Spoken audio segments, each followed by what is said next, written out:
这样的画面不禁让人想起了儿时的故乡，那些熟悉的林边荒地，狗尾巴草遍地生花，幽静的山路，有村民们踏过的无数印记，斑驳的树林里似乎散发着菌菇的香味，清澈的河流边上屹立着孤单的洗衣工具，村口一年四季不断流淌着山泉水，甘甜的味道至今仍在回味。这个名叫奥米亚的教师带着光荣的使命，翻山越岭来到这所偏远的小山村，他希望自己能打破这里世代以农耕铸就的顽固壁垒。这里的村民是视自为不能填肚子的嫌弃，封闭的他们也十分排斥一切的外来人员。奥米亚希望能从老妇人这里打听到村长家的住处，可老妇人只是上下打量了他一番，便一言不发地离开。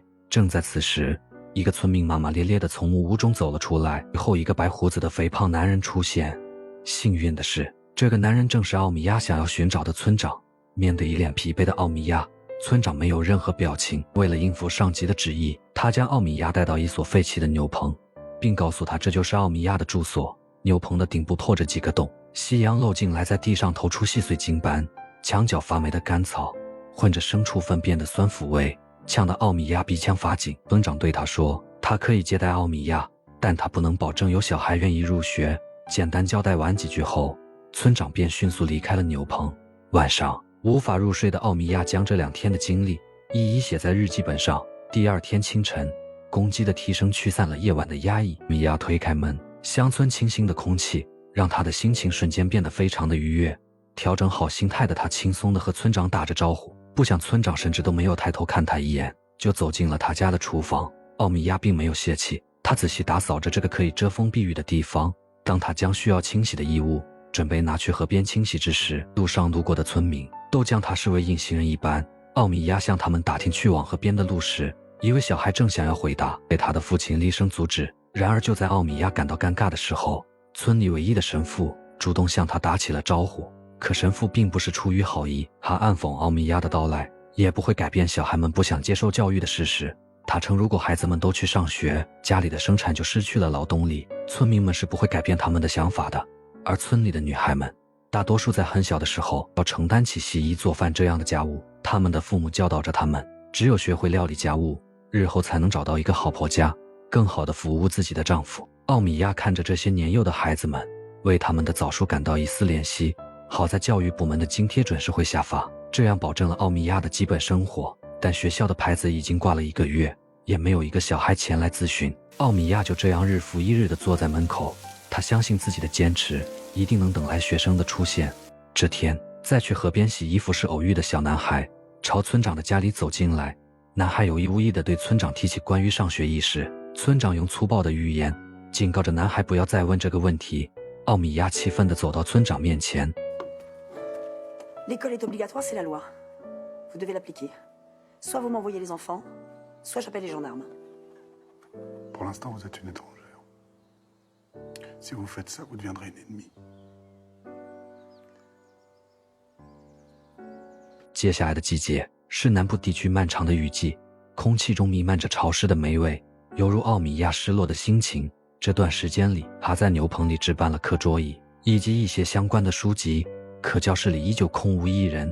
崭新的学习用品在这僻静的小山村中显得格外的孤单。村民们正在田间地头忙碌着，他们根本没有时间想起那个外来老师的存在。他们并不知道学习能给他们带来什么，他们只知道只有不停的劳作才能避免挨饿。一晃秋去冬来，奥米亚还是没有收到一个学生的增加一些蛋白质。他请求村长带他去山上猎杀一些野味补充热量，来熬过这天寒地冻漫长的冬季。另一边，奥米亚也逐渐了解了一些村民的个性。在稍微友善一点的人家，奥米亚无数次登门拜访，给那些适龄儿童的家长们做思想工作，希望他们能在春天来临之时将孩子们送去学校学习。就在村里一个产妇疼了3天3夜仍旧没有生下孩子的时候，奥米亚用在书中所学的接生常识帮助产妇平安诞下一个男婴。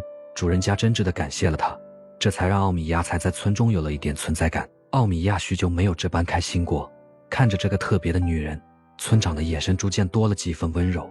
往后的日子，村长开始主动和奥米亚打起招呼。就在春天还未到来之时，奥米亚的教室里迎来了他的第一个学生。就是在冬天里，奥米亚为他的母亲接生的那户人家的大女儿，他的爷爷礼貌地道明了来意，还对于学习也非常的期待和好奇，哪怕只有一个学生。奥米亚每天都在认真的教学。不久，2个小男孩也敲响了教室的大门。之后的奥米亚，当他走在路上，村民们也主动向他打起了招呼。在接下来的3个月时间里，教室里的孩子越来越多，奥米亚的教学之路更加的充满了力量。春天到来，孩子们因为学习改变了精神面貌，他们活泼了许多，村子似乎也热闹了起来。奥米亚新添置了一些桌椅板凳，村长也在用行动来证明他的改变。村长的母亲看着这一幕，出了欣慰的微笑。可还是有很多村民因为孩子上学，家里繁重的农活缺少人手，他们打骂着自己的孩子，却占用了他们大量的时间。他们希望自己的孩子像从前那样回归到田间地头。一个名叫奎恩的小男孩看着正在运动的学生们，他满眼的羡慕。他多次向父亲提出想要上学的请求，眼神里透出渴望的光，可思想顽固的父亲总是一口拒绝了他。 Je sais très bien que t'étais avec l'autre. En plus, tu mens. Tu mériterais que je te dérouille. Vas-y, rends-toi utile, monte les outils.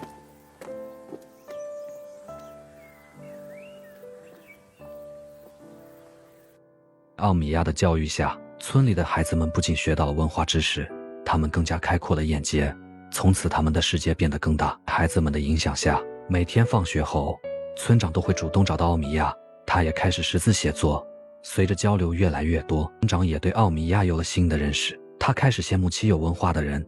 为了孩子们有更好的学习环境，在村长的带领下，村民们自发修建起学校。新学校坐落的村庄的半山腰中，这里风景优美，冬满夏凉。不想奎恩的父亲听闻了此事，他慌忙地前来进行阻止。他称奥米亚迷惑了他们，让他们丢弃了传统，带走了家中的劳动力。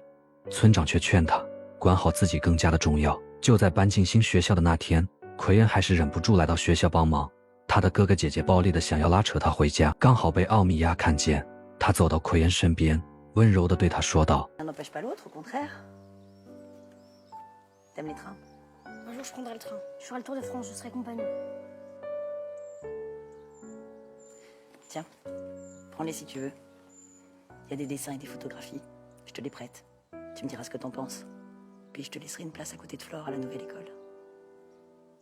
面对奥米亚得到了村里男性们的支持，部分村妇总在背后议论着她。一个彪悍的女人更是坚信了那些空穴来风的流言，还用污秽的言语来辱骂奥米亚。奥米亚并没有畏惧，他直面回应了对方。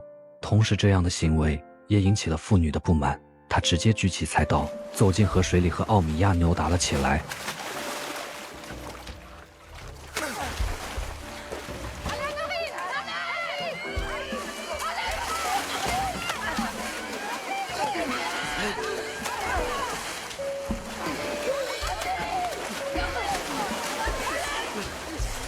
可这个来自大城市巴黎的女人并没有想象中的懦弱。隔天，米娅带着满脸的伤痕坚持给孩子们上课。奥米亚用自己的经历告诉孩子们，遇到不公要奋起反抗，要有自己的主见和思想，起来反抗。在这个村子里，除了主宰一切的男人，在孩子和妇女们的心里从来不会出现这个词汇。就在学生们刚刚放学离开的时候，神父找了上来。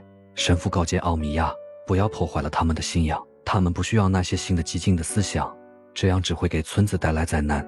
奥米亚回答道，孩子们需要知道，除了这个村庄以外，还有更广阔的世界。他们每一个生命的存在都有他们不同的价值，而不是被神父手中的圣经束缚。他希望孩子们能活得加的精彩。神父的脸色瞬间苍白，他手中的十字架攥得更紧。不久，村长的母亲病逝，奥米亚回到村长的家里，帮他一起处理完丧事。当他们走出房门后，发现半山的新学校泛起一片红光。原来刚落成不久的学校被人放了一把火，大火整整燃烧了一夜，到隔天天亮时已变成了一团漆黑的框架。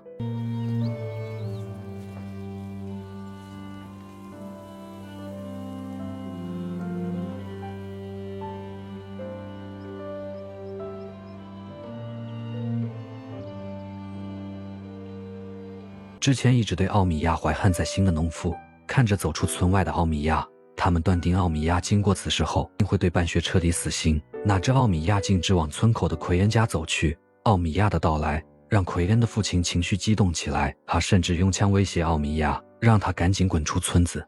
原来新校舍的那一场大火，就是他所为。在和奎恩父亲的交谈中，奥米亚得知奎恩的爷爷当初就是因为一个识字的商人，利用卖地契约骗走了他们家的一块土地。奎恩的爷爷经受不住这样的打击，放弃了自己的生命。这就是奎恩父亲为何反感奥米亚到来的原因。他希望人人都不识字，这样就没有了欺骗。奥米亚细心引导着他和他的妻子，并告诉他们，如果所有村民都识字，他们就不会经历那些不堪的往事。最终，奎恩的父母被奥米亚的真诚感动，他同意了奎恩上学的要求。村长担心奥米亚，后他也追赶到了奎恩家里。奥米亚看出了村长粗鲁的外表下藏着一颗温柔的心。没有了学校，孩子们在田间的大树下又快乐地学习着。教育的火种已在村庄里点燃，这团火不仅照亮了孩子们的未来，也让那些血色记忆终于在希望的田野里得到了释然与和解。而这团火还会继续燃烧，照亮更多被群山困住的土地，照亮更多渴望知识的眼睛。Ah, chemise, avocat, cabane, rouette, iroquois, échelle, vache, pissenlit.